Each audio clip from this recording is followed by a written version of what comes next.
எதிர்க்கட்சி தலைவர் எடப்பாடி பழனிசாமி உங்களுடைய வெளிநாட்டு பயணம் என்பது உங்களுடைய முதலீட்டுக்காகத்தான் நடத்தினன்ற ஒரு விமர்சனத்தை முன் வச்சிருக்கிறாரு. ஒரு வகையில் சொல்றது முதலீடு பண்ண போனது இதை பற்றி திருச்சி சொல்லியிருக்கிறாரு. நான் என்ன பொறுத்த வரைக்கும் சொல்ல விரும்புறது, சுயமரியாதை கொள்கையில் முதலீடு செஞ்சுட்டு வந்திருக்கிறேன். அந்த பெரியாருடைய உணர்வுகளை, பெரியாரை பற்றி அந்த நாட்டில் முதலீடு பண்ணிட்டு வந்திருக்கேன். அதுதான் உண்மை.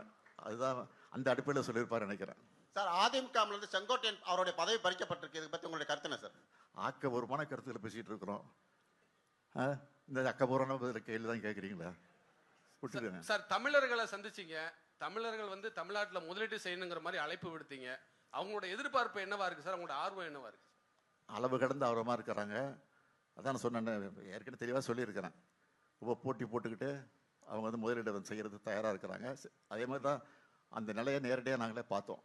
நன்றி.